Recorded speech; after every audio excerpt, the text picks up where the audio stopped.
Selamat datang di kelas 6 untuk pelajaran yang pertama, ibadah yang sejati. Di sini Bapak akan menyampaikan rangkuman dari pelajaran 1 yang ada di kelas 6. Biar ini membantu teman-teman untuk semuanya belajar dengan lebih baik lagi, dan mungkin akan ada pertanyaan-pertanyaan yang sulit, dan biarlah ini sedikit untuk menjawab pertanyaan yang ada. Mari langsung saja kita masuk di slide yang kedua, yaitu mari kita membaca terlebih dahulu bersama-sama dalam Roma 12 ayat 1 sampai ayat yang kedua. Karena itu saudara-saudara, demi kemurahan Allah, aku menasihatkan kamu supaya kamu mempersembahkan tubuhmu sebagai persembahan yang hidup, yang kudus dan yang berkenan kepada Allah. Itu adalah ibadahmu yang sejati.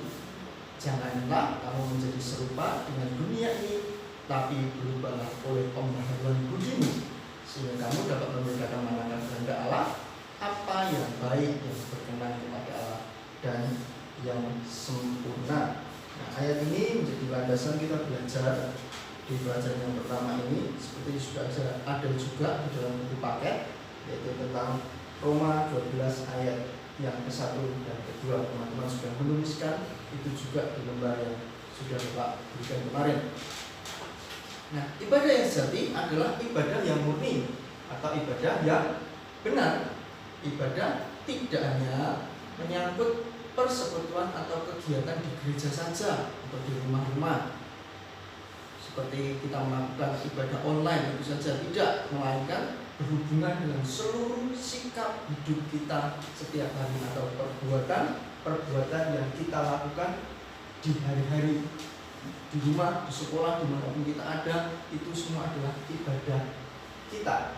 Nah, ibadah yang sejati bukanlah sekedar kita beribadah setiap minggu dengan rajin, tidak juga terbatas pada menyanyi, berdoa, membaca firman Tuhan saja. Seperti yang sudah ada juga tertulis di dalam surat Yakobus pasal 1 ayat 26 sampai 27 mencatat bahwa ibadah yang murni atau ibadah yang benar adalah mengendalikan lidah, mengunjungi yatim piatu dan janda. Sikap hidup kita yang dilihat orang lain itu juga adalah ibadah yang sejati. Jadi ibadah itu harus tercermin dalam tingkah laku dan gaya hidup kita. Atau boleh dikatakan yang utama adalah melakukan apa yang diperintahkan Tuhan. Pastilah banyak sekali perintah Tuhan untuk kita lakukan sebagai bentuk kasih kita kepada orang-orang di sekitar kita. Itulah juga yang dimaksud oleh Rasul Paulus ketika menjelaskan pengertian ibadah dalam Roma 12 ayat 1 dan yang kedua, seperti yang sudah kita baca tadi. Nah, seperti inilah gambarannya. Ini ada di satu tempat ibadah yang namanya tempat ibadah sinagog zaman dulu. Di orang-orang Yahudi mereka menyembah Tuhan dan memuji Tuhan, tapi sebenarnya tidak terbatas dengan ini saja, tetapi juga yang ada di sekitar kita, sikap dan tindakan kita. Nah, dalam ibadah sudah ada di dalam modul atau buku pelajaran kelas 6, yaitu dalam ibadah kita diminta mempersembahkan tubuh. Ada banyak cara yang dapat kita lakukan untuk mempersembahkan tubuh kita sebagai tindakan nyata ibadah yang sejati. Misalnya, yang pertama adalah kita menggunakan otak kita untuk merancang dan merencanakan hal-hal yang baik dan benar.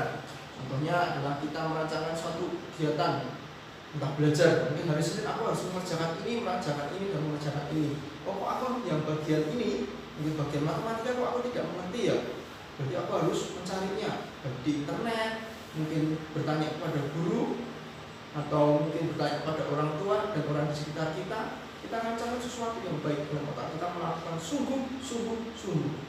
Nah, juga mulut kita gunakan untuk mengatakan hal yang baik dan benar, atau untuk memuji teman, bukan mengeluarkan kata-kata yang menyakiti. Jangan sampai kita membuli teman-teman kita dengan mulut kita, kamu jelek atau yang lainnya. Tidak, kita perlu memuji, kamu bagus, kamu pasti bisa. Kalau ada teman yang gagal, ayo kamu terus berjuang. Kalau ada teman yang mungkin mengalami kesulitan, ayo kita belajar bersama, nanti aku akan mengajari kamu. Itu adalah sikap yang baik. Mulut kita ini untuk memuji Tuhan juga, menyenangkan hati Tuhan juga. itu kita bisa lakukan. Juga yang ketiga adalah tangan kita gunakan untuk membantu orang tua. Di sini ada tanda koma, bisa digunakan untuk membantu guru, membantu teman, membantu kakek nenek kita, membantu orang miskin, membantu yatim piatu dan yang lainnya. Mungkin teman-teman pernah melakukan kegiatan kunjungan di yatim piatu, atau mungkin pernah teman-teman memberikan sedekah kepada orang yang di pinggir jalan, baik mungkin berupa uang atau makanan. Semuanya itu teman-teman lakukan karena teman-teman tahu itu adalah ibadah dari teman-teman yang pasti menyenangkan hati Tuhan. Dan yang keempat adalah telinga untuk mendengarkan nasihat guru atau pelajaran di sekolah. Kalau sedang ada di sekolah, mendengarkan guru yang sedang menjelaskan. Kalau mungkin ada di rumah, mendengarkan orang tua. Kalau mungkin lihat video, yang simaklah video itu dengan baik-baik. Itu semuanya adalah sikap ibadah yang sejati.